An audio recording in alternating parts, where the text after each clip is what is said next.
నమస్తే, welcome to our channel. నేను రవీంద్రబాబు.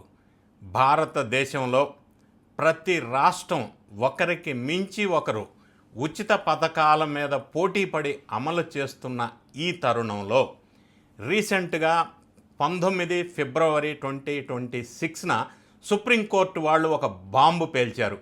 ఇలా ఉచిత పథకాలు ఇస్తే దేశం దివాళా, దీని మీద చర్చ జరగాలి జాతీయ స్థాయిలో అని ఘాటైన బాంబు పేల్చారు. మరి ఈ విషయం మీద అసలు ఏం జరిగింది, ఈ ఉచితాలు ఇవ్వటం ఎంతవరకు సమంజసం, మరి ఉచితాలు ఇవ్వకుండా డెవలప్మెంట్ మీద ఫోకస్ పెట్టాలి అని సుప్రీంకోర్టు వ్యాఖ్యలను ఏ విధంగా చూడాలి అన్న విషయాలు ఈ వీడియోలో విశ్లేషణ చేసే ప్రయత్నం చేద్దాం. ఈ వీడియో నాన్ పొలిటికల్ వీడియో, కేవలం సబ్జెక్ట్ మాత్రమే విశ్లేషణ చేసేటువంటి వీడియో చివరి వరకు చూసినట్టయితే ఈ సుప్రీంకోర్టు వ్యాఖ్యల మీద మీకు కొంత సబ్జెక్ట్ అర్థమయ్యే అవకాశం ఉంది. సుప్రీంకోర్టు వ్యాఖ్యలు ఈ విధంగా ఉన్న నేపథ్యంలో గతంలో మనం ఒకసారి చూసినట్టయితే మాజీ ఉపరాష్ట్రపతి వెంకయ్యనాయుడు గారు చాలా సందర్భాల్లో పబ్లిక్లో, ప్రెస్, మీడియా ముందు ఉచిత పథకాల మీద విమర్శలు చాలా మాట్లాడారు. వెంకయ్యనాయుడు గారు చాలా అనుభవం ఉన్న సీనియర్ నేత.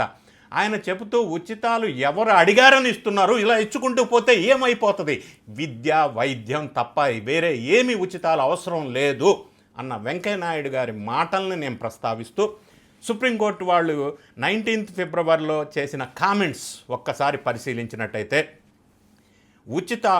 ఇది కామెంట్ చేసింది supreme court chief justice of India Suryakant ధర్మాసనం. వాళ్ళు చేసిన కామెంట్స్ ఏంటంటే, ఉచితాలు అలవాటు చేయకండి, ప్రజలను ఆర్థికంగా బలోపేతం చేయండి, ఈ ఉచితాల వల్ల పని చేయటం మానేస్తారు, సోమరులుగా తయారవుతారు, ఖజానా ఖాళీ అవుతుంది, రోడ్లు, hospitals, schools, infrastructure development facilities కుంటుపడతాయి, బడ్జెట్ మొత్తం ఉచితాలకే కేటాయిస్తే అనటంతో పాటుగా ఇలా చేసుకుంటూ పోతే భవిష్యత్తు తరాలు రుణాల్లో మునిగిపోతాయి మొత్తం ఉచితాల మీద స్పెండ్ చేయటం వల్ల.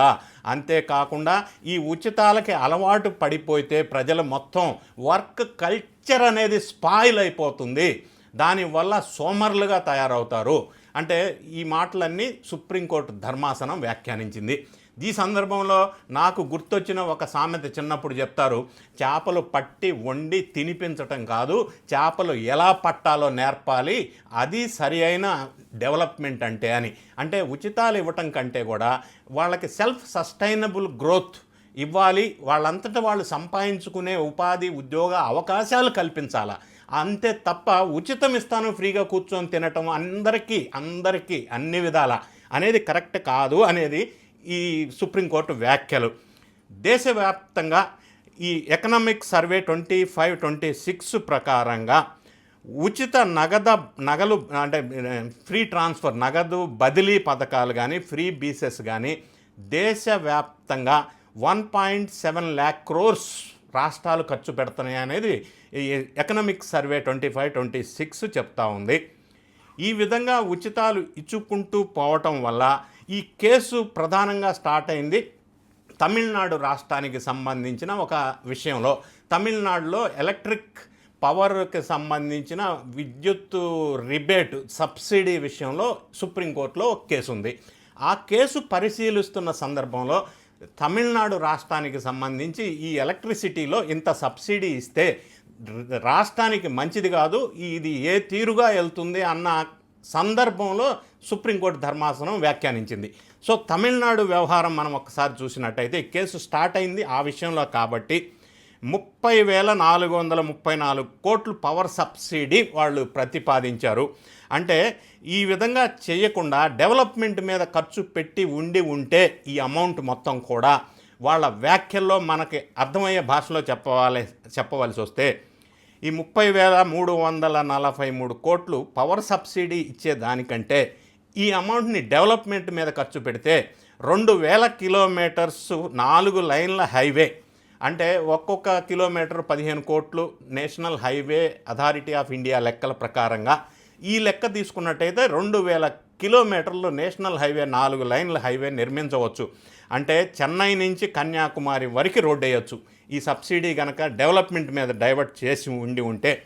3,000 ప్రభుత్వ పాఠశాలలు, ఒక్కొక్క స్కూలు 8 నుంచి 10 కోట్లు ఖర్చు అవుతుంది అనుకుంటే 500 స్టూడెంట్స్ కెపాసిటీ ఉన్నటువంటి స్కూల్స్ విత్ స్మార్ట్ క్లాసెస్ 3,000 ప్రభుత్వ స్కూల్స్ డెవలప్ చేయవచ్చు.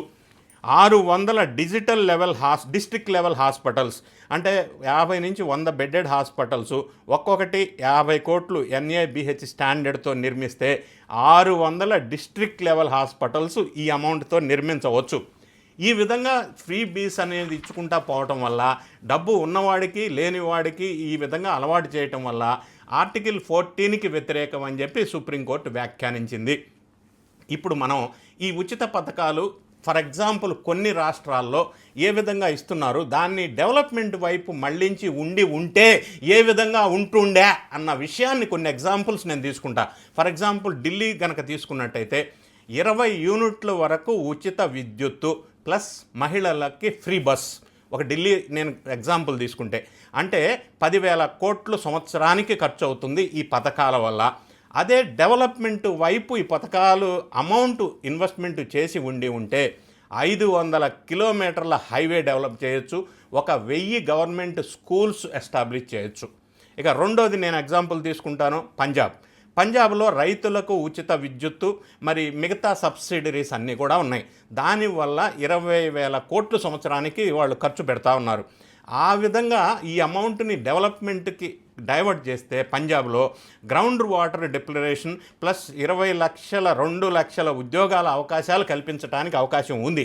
ఇక మూడో ఎగ్జాంపుల్ మనం కర్ణాటక తీసుకున్నట్టయితే మహిళలకు 2,000 పర్ మంత్, గృహజ్యోతి, ఉచిత విద్యుత్తు, ఇట్లా మహారాష్ట్ర ఈ మధ్య కాంగ్రెస్ ప్రభుత్వం వారు ఇచ్చిన హామీలు అమలు చేయటం కోసం 60,000 కోట్లు సంవత్సరానికి ఖర్చు పెడతా ఉన్నారు 5 గ్యారెంటీలు అమలు చేయటం కోసం.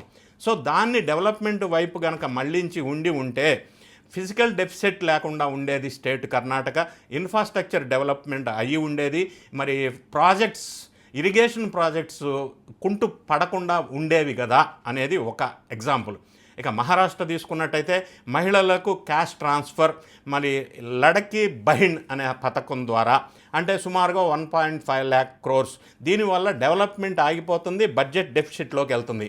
ఆంధ్రప్రదేశ్లో కూడా మనకు తెలుసు, ఉచిత బస్సు కానీ DBT స్కీమ్ ద్వారా ప్రతి ఒక్కరికి అకౌంట్లోకి డబ్బులు ప్రతి నెల వెళ్ళటం కానీ రకరకాల స్కీముల పేర్లతోటి సుమారుగా దీని అమౌంట్ 20,000 కోట్లు పర్ ఇయర్ అని అనుకుంటే ఇరిగేషన్ ప్రాజెక్ట్స్ కానీ ఫైనాన్షియల్ డెఫిసిట్ కానీ బడ్జెట్లో ఎక్కువ పర్సెంట్ ఈ స్కీములకు వెళ్ళటం వల్ల అభివృద్ధికి ఇంపాక్ట్ అవుతుంది అనేది ఒక లెక్కలు. ఇదే విధంగా దేశవ్యాప్తంగా మనం చూసినట్టయితే అన్ని రాష్ట్రాల్లో ఉచిత క్యాష్ ట్రాన్స్ఫర్స్ కానీ మహిళల మీద ప్రధానంగా ఫోకస్ పెడుతూ, అంటే ఎవరికి ఉచితాలు ఇవ్వాలి, ఫ్రీ ఎవరికి ఇవ్వాలి అనేది కాకుండా అది విచక్షణ కొంత లీనియర్గా చూసుకుంటూ అందరికీ, ఉన్నవాడికి లేనివాడికి అందరికీ అన్ని పథకాలు ఇవ్వటం వల్ల ఇది దుర్వినియోగం అవుతుంది. రియల్గా లేని వారికో వికలాంగులకో వైద్యానికో ఖర్చు పెట్టాలి తప్ప ప్రతి ఒక్కరికి అన్ని విధాలుగా ఏదో ఒక స్కీమ్ అందే విధంగా చేయటం అనేది జనాల్ని సోమరిపోతులుగా తయారు చేసే అవకాశం ఉంది అని చెప్పి సుప్రీంకోర్టు ధర్మాసనం వ్యాఖ్యానించింది. దేశవ్యాప్తంగా ఈ అమౌంట్ 1.7 లక్షల కోట్లు అన్ని రాష్ట్రాలు ఖర్చు పెడుతున్నటువంటి ఉచిత పథకాలు. దీని డెవలప్మెంట్ వైపు మళ్లించినట్టయితే 11,000 కిలోమీటర్ల హైవేస్, 4 లైన్ల హైవేస్ నిర్మించవచ్చు, 17,000 స్కూల్స్ నిర్మించవచ్చు, 3,000 హాస్పిటల్స్ నిర్మించవచ్చు. వీటి వల్ల రాష్ట్రాలు డెవలప్మెంట్ అవుతాయి. డెవలప్మెంట్ అయితే దాని మీద రెవెన్యూ పెరుగుతుంది, రెవెన్యూ పెరిగితే వార్షిక ఆదాయం పెరుగుతుంది, ఆదాయం పెరిగితే ఉపాధి అవకాశాలు పెరుగుతాయి. అప్పుడు స్టేటు సంపద సృష్టి జరుగుతుంది. సంపద సృష్టించాలి తప్ప ఉన్నదాన్ని ఇలా పంచుకుంటూ పోవద్దు అనేది సుప్రీంకోర్టు వ్యాఖ్యల సారాంశం. నేను కొన్ని ఎగ్జాంపుల్స్ తీసుకున్నా. ఇప్పుడు దేశంలో 19 రాష్ట్రాల్లో సబ్సిడీలలో 53% పవర్కే ఖర్చు చేస్తున్నారు. పవర్ సబ్సిడీకే అన్ని రాష్ట్రాలు దాదాపు 53% ఆఫ్ బడ్జెట్ అలాట్ చేస్తున్నారు. ఇది వెల్ఫేర్కి చేయాలి తప్ప ఓట్ల కోసం ఈ విధంగా చేయటం వల్ల డెవలప్మెంట్ కుంటుపడుతుంది. ఉచితాలు కాదు, ఉపాధి తర్వాత సస్టైనబుల్ డెవలప్మెంట్ మీద కాన్సన్ట్రేషన్ చేయాలా.